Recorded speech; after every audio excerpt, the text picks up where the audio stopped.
대학교 3학년에 재학 중인 김반환 씨에게 어느 날 학교에서 연락을 취했습니다. 성적 장학금 400만 원을 받아가시라는 거예요. 오시기 힘들면 계좌번호를 알려주시면 계좌로 입금해 주시겠다고 합니다. 그래서 계좌번호를 알려줬습니다. 그로부터 몇 시간 후에 정말로 통장에 400만 원이 들어왔습니다. 어려운 형편의 그 장학금은 대단히 귀한 것이었습니다. 수업료를 벌려고 지난 여름에도 그 떼약볕에 정말로 열심히 아르바이트를 했거든요. 그런데 학교에서 장학금을 준다고 하니 얼마나 감사합니까? 다음날 학교에서 다시 전화가 왔습니다. 장학금 지급이 잘못됐다는 것입니다. 같은 과 이수령 씨에게 장학금을 전해줬어야 되는데 잘못해서 김반환 씨에게 장학금이 갔다는 거예요. 자기들의 행정 실수를 했다는 것입니다. 그래서 어쩔 수 없이 장학금을 다시 반환해 주었습니다. 그의 이름은 김반환이고 장학금을 수령한 사람은 이수령입니다. 여러분, 장학금을 받았다가 다시 돌려준 김반환 씨 마음이 어땠을까요? 아마 장학금 받기 전보다 훨씬 더 마음 상태가 안 좋았을 것입니다. 그렇죠? 우리말에 이런 말 있잖아요. 줬다가 뺏으면 더 나쁜 놈이다. 예. 줬다가 뺏기면 빼앗긴 사람은 마음이 더 허전합니다. 주지나 말지 줬다가 뺏는 게 어딨냐. 오늘 우리의 성경 본문을 보면은, 설교 본문을 보면은 다시 빼앗긴 사람이 있습니다. 받았다가 빼앗긴 사람이지요. 수넴 여인입니다. 자, 이야기 속으로 한번 들어가 보겠습니다.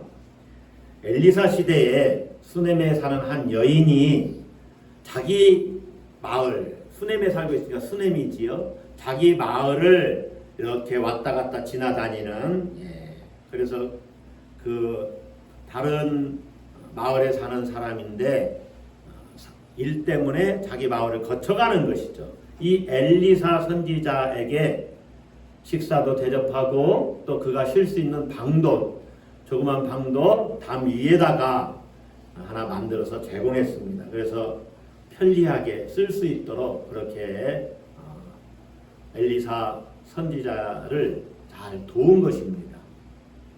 사심없는 그녀의 헌신에 엘리사가 감동받아서 뭔가 보답을 해주고 싶었습니다. 그래서 그녀에게 정말 필요한 것이 뭔가, 아들이 없었던 그 가정에 아들이 있을 것입니다. 예언했고 그 예언대로 1년 후에 이 수넴 여인은 아들을 안게 되었습니다. 아들을 얻었습니다. 아들이 없던 수넴 여인의 이 가정에 얼마나 기쁨이 넘쳤겠습니까? 얼마나 좋았겠어요. 정말로 봐도 더 보고 싶었겠지요. 세월이 흘러 하나님께서 그 은혜로 주신 아들이 잘 자라갑니다. 그래서 아버지가 추수하는데 거기에 이렇게 따라갈 정도로, 그곳에 갈 정도로 이제 아이가 자란 거예요. 그때까지 얼마나 행복하게 지냈겠어요. 밭에 나가서 일하는 아버지를 찾아가 이제 노는 것입니다. 그런데 갑자기 아이쿠 머리야 하면서 머리가 아프다고 하는 거예요. 어떤 두통이 있었을까요? 우리가 정확히 알지 못하지만 갑자기 머리가 아픈 것입니다. 아버지가 심상치 않게 생각하고 이 아이를 사환과 함께 어머니에게 보냅니다. 그런데 이 아이가 그러니까 아침부터 일찍 일을 할 거 아닙니까? 그런데 한낮에 뭐 몇 시간이나 지났겠어요. 이 아이가 어머니 무릎에 앉았다가 병명도 모르는데 그만 아무런 손도 써보지 못한 채 이 아이가 죽고 말았어요. 아이가 죽은 것입니다. 수냄 여인의 고통은 두 가지로 생각해 볼 수 있을 거예요. 아이가 죽었다는 그 사실 자체, 죽음 자체에 대한 고통이 있습니다.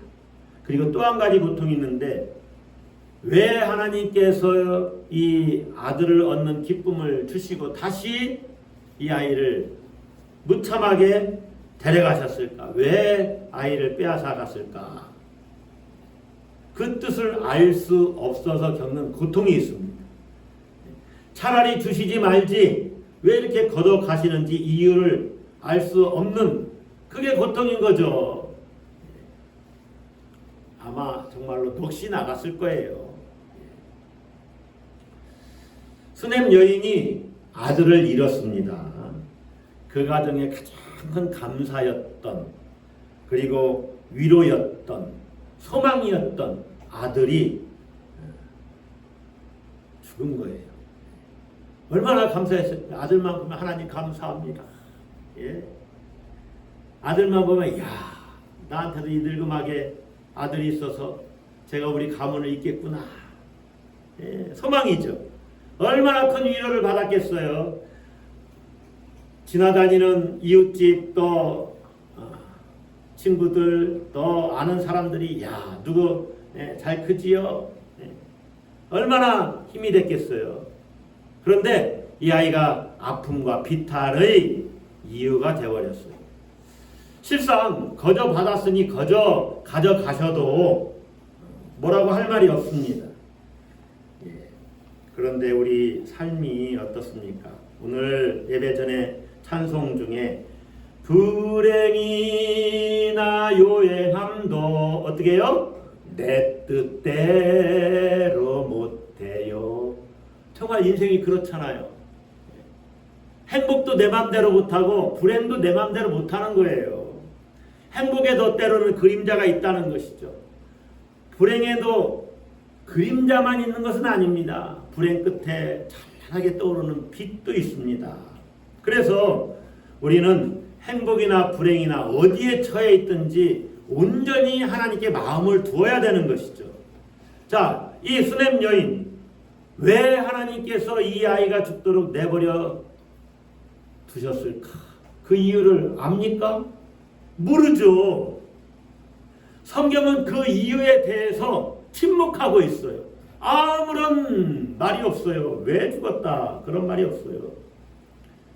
가끔 요즘 열왕기하 계속 새벽기도 시간에 읽고 있는데, 왕들이 잘못한 이유에 대해서 북이스라엘 초대왕 여로보암의 길로 행했다, 이런 평가가 있거든요, 성경에. 그런데 이 여인은 뭐를 잘못했는지 몰라요. 그런 게 없어요.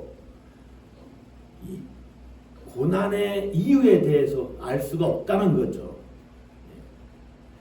여러분, 그러니 이 여인이 이 고통의 현실을 그대로 받아들이기가 쉽겠습니까? 제가 이렇게 생각을 해봤어요. 왜 이 아들을 하나님이 죽게 하셨을까? 그런데 제가 최소한 발견한 것 한 가지는 있습니다. 뭐 두 가지 정도를 생각해 볼 수 있는데, 한 가지는 이런 거예요. 수냄 여인의 믿음을 테스트하시는 것일까? 여러분도 한번 묵상을 해보세요. 수냄 여인이 이 고통의 현장, 아이가 죽은 이 현실에서 믿음으로 반응을 하는지 안 하는지를 테스트하려고 아이를 죽게 하셨을까요? 그것은 모릅니다. 그런데 제가 깨달은 한 가지는, 몇천 년 후에 선한 목자 교회의 담임 목사인 이중성 목사가 설교하도록 하기 위해서 이런 사건은 일어났다는 것을 제가 오늘 깨달았어요. 그건 모르겠어요. 그래서 이 본문을 지금 설교하고 있잖아요. 이유는 몰라도 우리가 알아야 되는 것 한 가지는 있습니다. 뭐냐? 고난의 이유는 몰라도 고난을 맞이하는 신앙의 태도는 바르게 해야 된다는 겁니다. 그리고 이 고난을 해결할 수 있는 해결책이 뭔지를 알아야 된다는 거예요. 고난의 이유를 우리가 어떻게 다 합니까? 그러나 그 고난을 극복하는 방법, 길은 하나님께 있다는 것을 알아야 한다는 것입니다.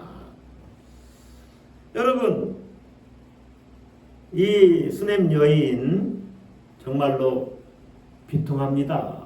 예. 여러분, 죽음은 모든 것을 끝장냅니다.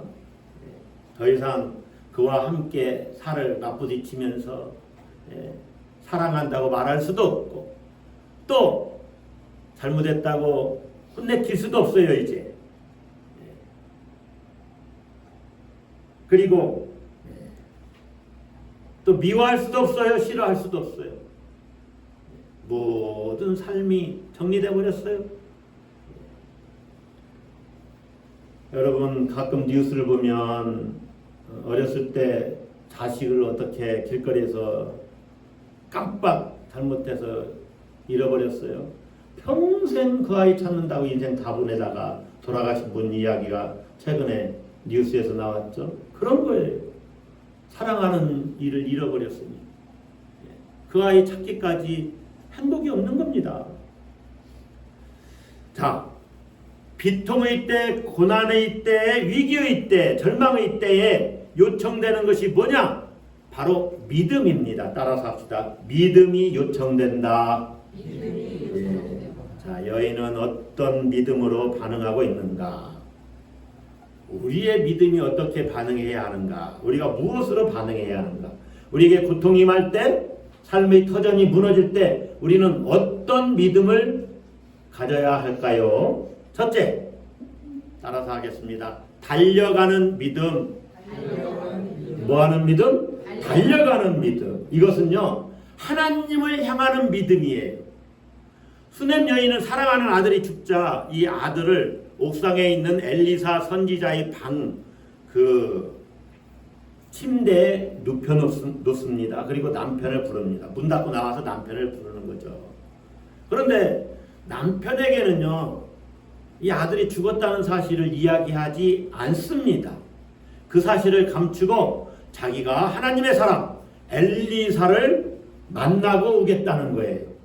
그러니 아무 걱정하지 말라고 그러는 거예요. 엘리사를 만나러 가는 거리는 약 40km 정도 떨어졌습니다. 수넴과 갈멜산은 그 정도 떨어져 있는 거예요. 갈멜산에 다녀오겠다는 거예요. 금방 다녀옵니까? 오늘 보니까 나귀를 타고 가잖아요. 그러니까 40km 가려면 하루 종일 가야 되는 겁니다. 갔다 오겠다는 거예요. 이 여인의 믿음은요, 지금 아이가 죽었다는 사실을 인정하고 싶지 않은 겁니다. 선지자가 더 이상 어찌할 방법이 없습니다. 그 말 듣기 전까지는 이 아이는 아이의 죽음을 인정하지 않는 거예요.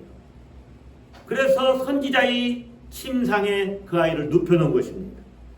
남편의 질문에도 샬롬 이렇게 말하죠. 평안을 비나이다. 이게 뭡니까? 제가 잘 다녀오겠습니다. 이 말이에요. 이것은 아이가 다시 살아날 것이라는 희망의 끈을 붙들고 있다는 이야기죠. 그래서 지체 없이 거침없이 하나님의 사람에게로 달려갑니다. 오늘 성경에 달려간다는 표현이 몇 번 반복돼요.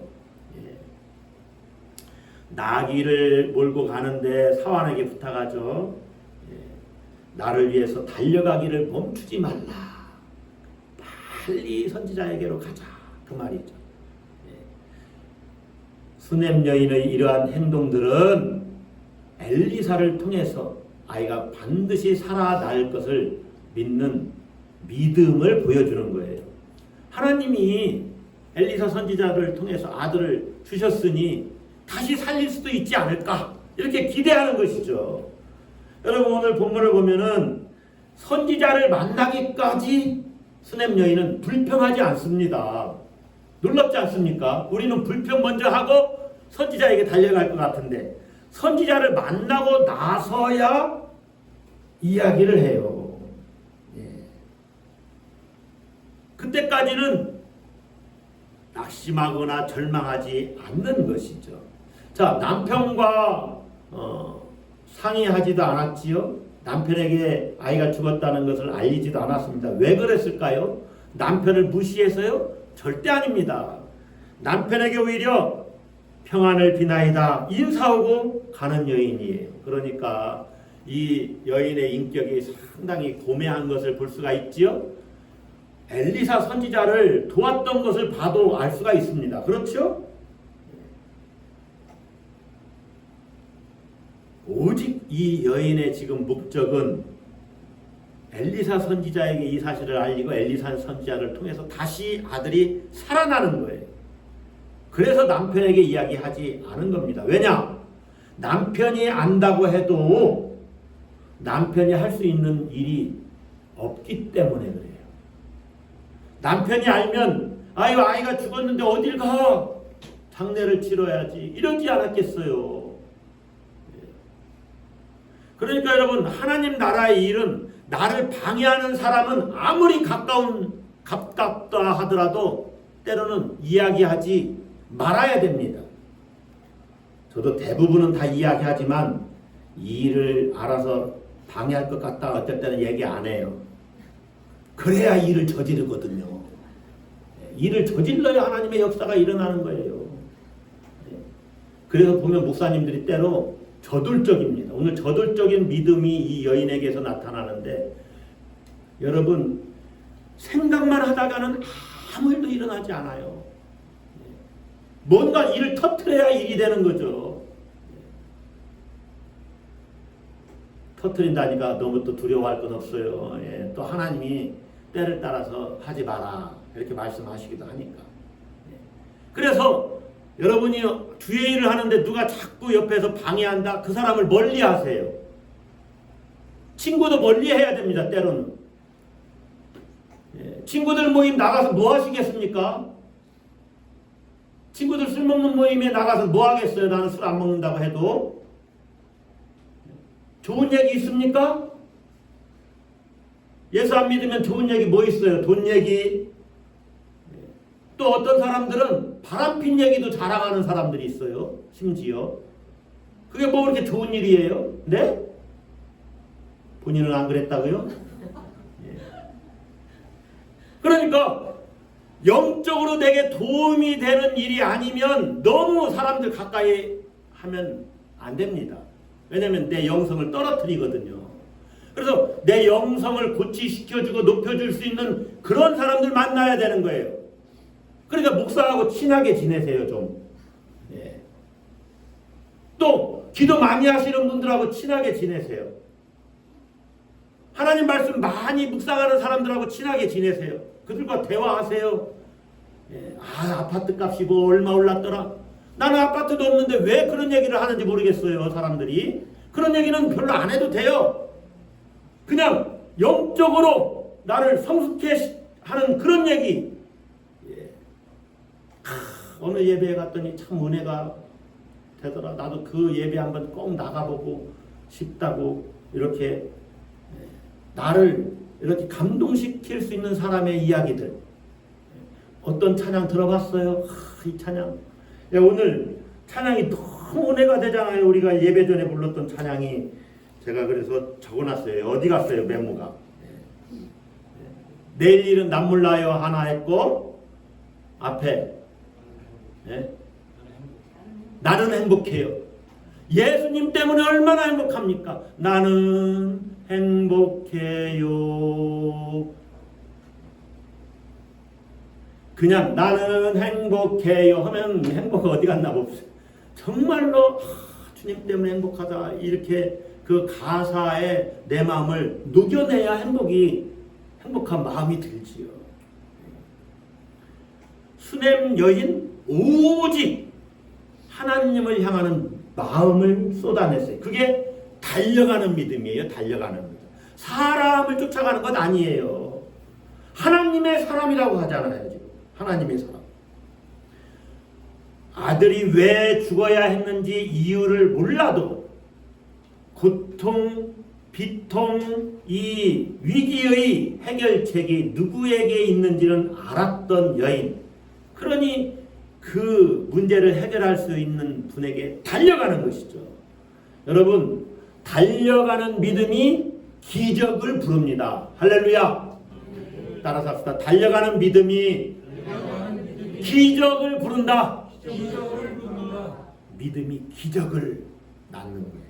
자, 두 번째, 이 여인의 믿음은 어떤 믿음이냐? 따라서 하겠습니다.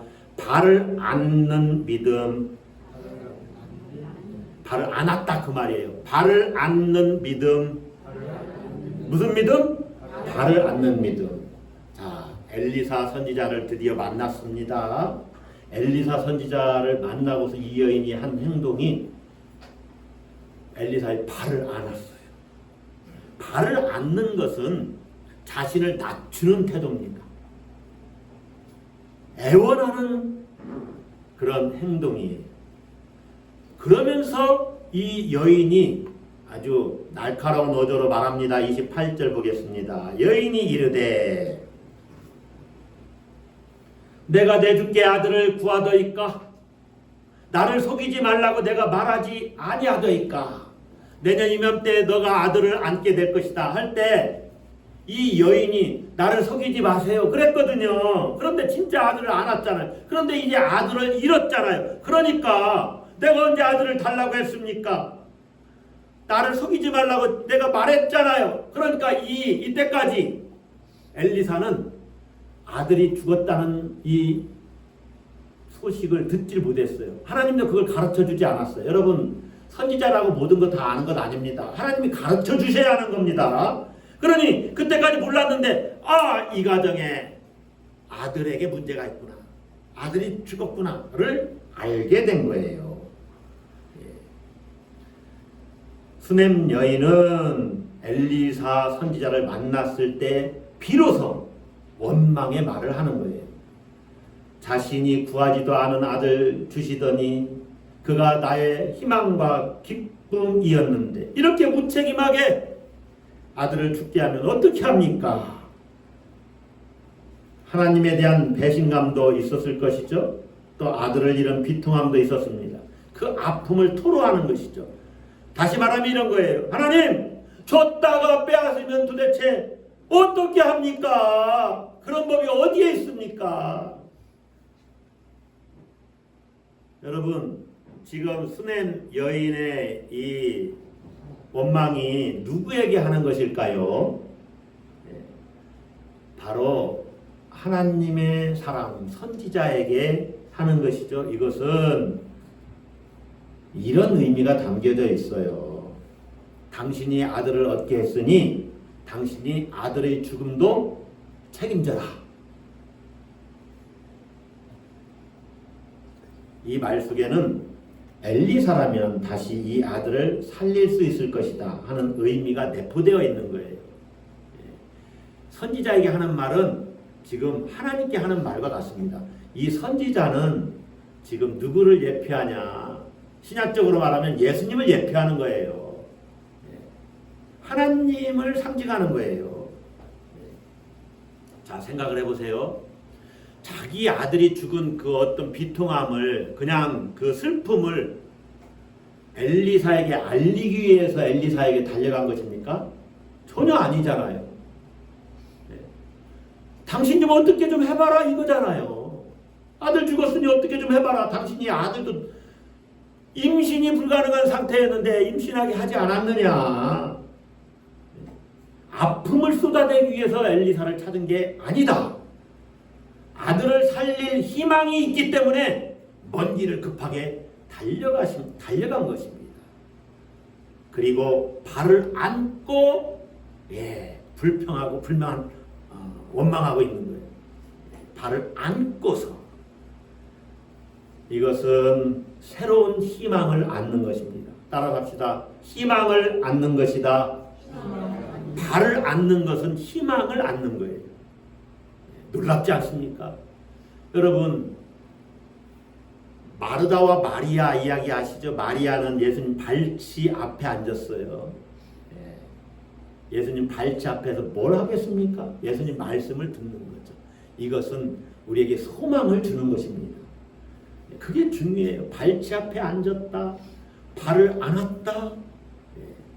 이건 믿음이에요. 믿음. 희망을 안는 믿음. 그 믿음이 기적을 불러옵니다. 할렐루야. 따라서 하겠습니다. 믿음이 기적을 부른다. 발을 앉는 믿음이 이 여인에게 기적을 불러온 거죠. 세 번째, 이 여인은 어떤 믿음을 가졌느냐? 떠나지 않는 믿음을 가졌습니다. 따라서 합시다. 떠나지 않는 믿음. 이게 끝까지 포기하지 않는 믿음이거든요. 자, 엘리사가 할 수 없는 것이 있었지요. 자기 한계를 인정한 것입니다.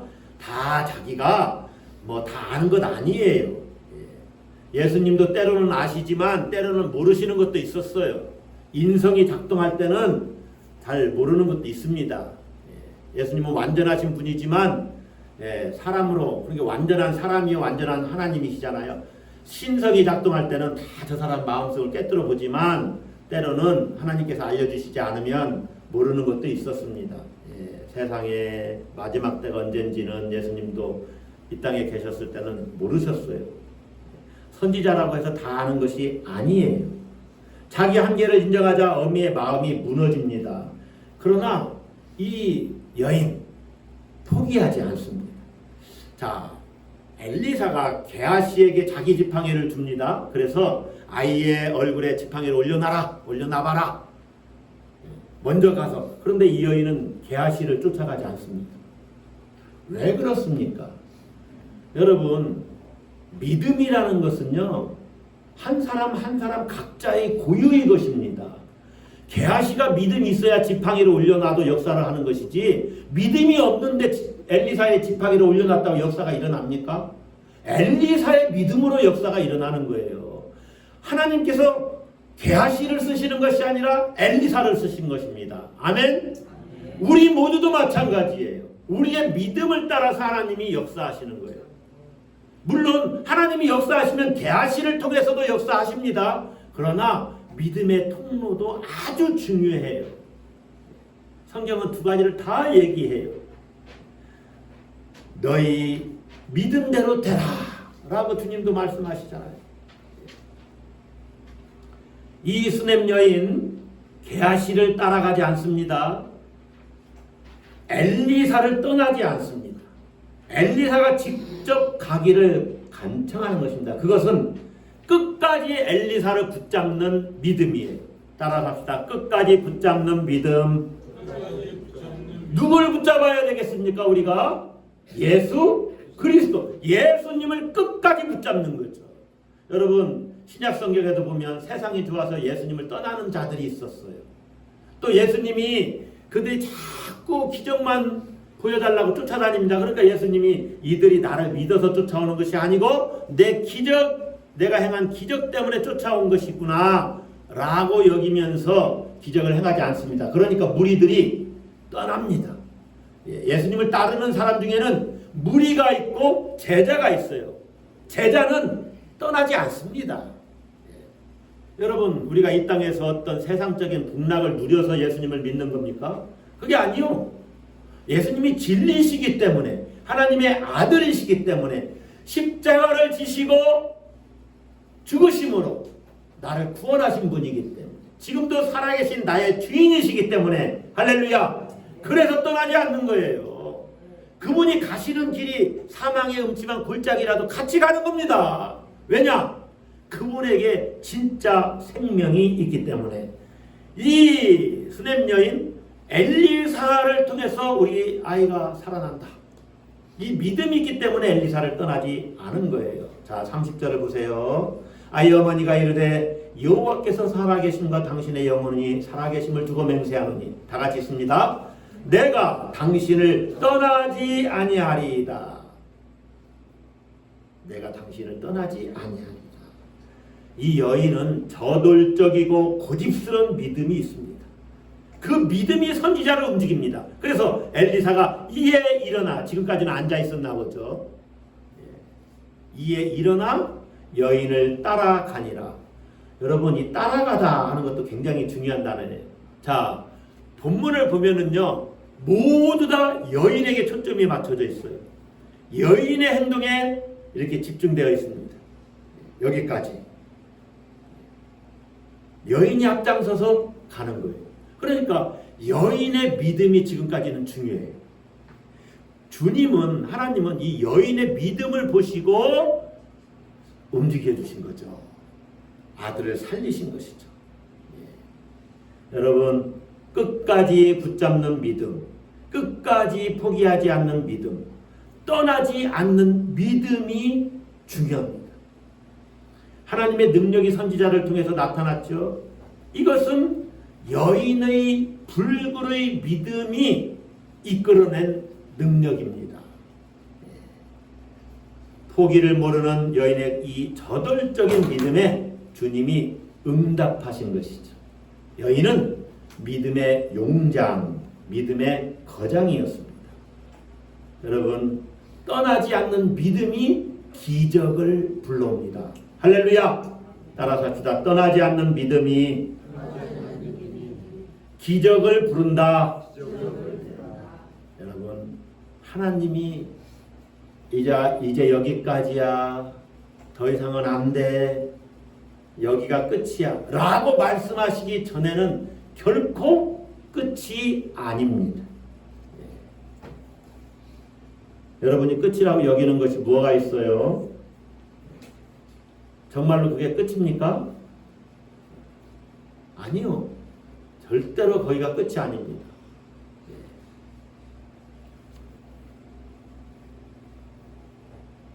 다음이 기다리고 있어요. 다음 시간이 있어요. 다음에 기회가 있어요. 그러니 우리는 포기하지 않고 끝까지 붙들어야 됩니다. 할렐루야.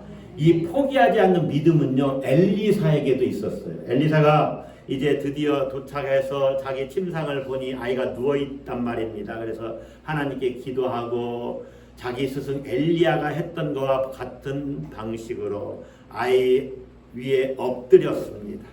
그래서 성경을 보니까 자기 입을 그의 입에, 자기 눈을 그의 눈에, 자기 손을 그의 손에 대고 그의 몸에 엎드렸다. 그러니까 아이의 살이 점점점 따뜻해졌어요. 아이가 살아나기 시작하는 것이죠. 그런데 보면은요, 엘리사가 따뜻해졌으면 가서 가만히 있어야 되는데 잠깐 내려온단 말입니다. 내려와서 집안에서 다시 돌아다녀요. 그러니까 완전히 소생하지 않은 거예요. 따뜻해지기만 해지 살아나질 않네. 그리고 포기할 수도 있어요.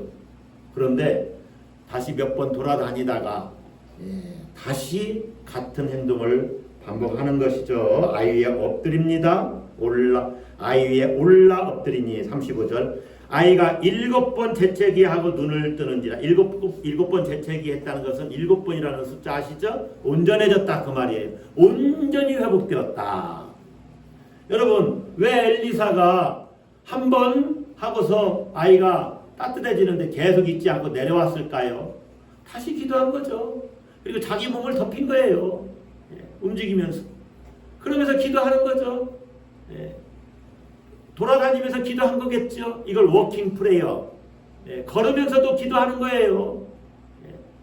수시로 기도하는 거죠. 하나님, 이번에 완전히 살려주실 줄로 믿습니다. 포기하지 않는 엘리사의 믿음으로 또 이 아이가 살아납니다. 여러분, 믿음이 기적을 부르는 거예요. 하나님께서 끝까지 자기를 신뢰하는 자의 간구를 무시하지 않으셨어요.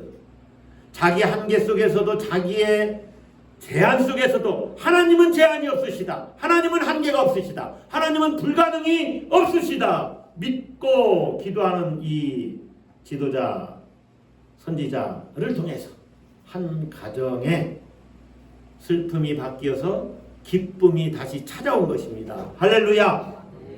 믿음이 기적을 불렀습니다. 여러분, 우리가 엘리사의 기적을 계속 보니까 주제가 다 일관되게 흐르는 것이 있죠. 우리가 열왕기하 3장부터 지금 몇 주간 엘리사의 기적 이야기를 우리가 같이 주일마다 나눴습니다. 교회력을 좀 떠나서 말씀드리고 있는데 주제가 뭐였습니까? 하나님은 채우시는 분이시다. 할렐루야. 여러분, 어떤 상실의 아픔이 있습니까? 하나님이 그 부분도 채우실 줄로 믿습니다. 하나님이 능력으로 다시 돌려주시는 거예요. 하나님은 여인의 믿음을, 그 성숙한 저돌적인 믿음을 보시고 죽은 아들을 살려주셨습니다. 여인의 달려가는 믿음을 보셨어요. 선지자의 발을 앉는 믿음을 보셨습니다. 선지자를 떠나지 않는 믿음을 보셨습니다. 포기하지 않는 믿음, 선지자를 끝까지 붙잡는 믿음을 보시고 마침내 하나님이 감동하신 것이죠. 여러분, 여러분의 믿음이 하나님을 감동시킬 수 있기를 주의 이름으로 축복합니다. 그 믿음이 기적을 일으키는 거예요. 그래서 슬픔이 변하여 기쁨이 되었죠.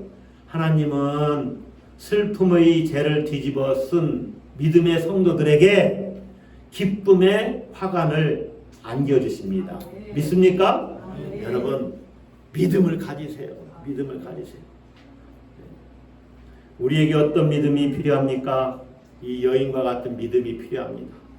달려가는 믿음, 발을 앉는 믿음, 하나님을, 주님을 결코 떠나지 않는, 끝까지 붙잡는 믿음, 결코 포기하지 않는 믿음이 필요합니다. 여러분, 주님을 끝까지 붙잡으세요. 저는 새벽마다 오늘 또 주님 손 꽉 붙잡고 동행하세요, 이렇게 자주 권면드립니다. 주님을 붙잡는 믿음 결코 놓지 말아야 됩니다. 예수님이 말씀하셨지요. 인자가 올 때 세상에서 믿음을 보겠느냐? 믿음이 없는 세대라는 거죠. 주님이 기대하는 믿음은요, 미지근한 믿음이 아닙니다. 물론 그것도 귀하지만 기왕 예수 믿는데 정말로 뜨거운 믿음, 저돌적인 믿음, 주님이 하시면 됩니다. 나는 능력이 없지만 주님은 온 우주 만물을 창조하신 분이고 주님은 지금도 세상을 보존하시는 통치자이지 않습니까? 하면서 주님을 향해서 주님 기도 들어주세요. 응답해 주세요. 주님이 하시면 됩니다. 믿는 믿음입니다. 마가복음 9장 27절로부터 보면 두 맹인이 주님을 따라가면서 이렇게 소리 지르거든요.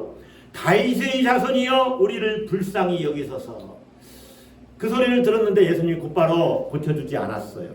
그리고 한 집에 들어갑니다. 그런데 그 맹인이 예수님을 따라온 거예요. 그래서 예수님이 그들에게 묻습니다. 내가 능히 이 일 할 줄을 믿느냐? 그 맹인들이 대답했습니다. 주여 그러하오이다. 여러분, 이게 무슨 말? 내가 믿습니다, 이 말이죠. 주님이 그렇게 해주실 줄로 믿습니다. 주님이 하시면 내가 눈을 뜰 수 있습니다. 이 믿음이지요. 예수님이 그들의 눈을 만지시며 말씀하십니다. 너희 믿음대로 되라. 할렐루야. 여러분 따라합시다. 너희 믿음대로 되라. 이 믿음이 기적을 일으키는 거예요. 그들의 눈이 어떻게 되었습니까? 그 눈들이 밝아진지라. 여러분, 하나님은 다시 채우시는 분이십니다. 믿습니까? 주님은 우리 고통을 결코 외면하지 않으세요. 그러므로 달려가는 믿음을 가지십시오. 발을 앉는 믿음, 끝까지 떠나지 않는 믿음을 가지십시오. 포기하지 말고 끝까지 주님을 붙잡는 믿음을 가지십시오. 아멘. 믿음이 기적을 낳습니다. 따라서 하겠습니다. 믿음이 기적을 부른다. 기도하겠습니다.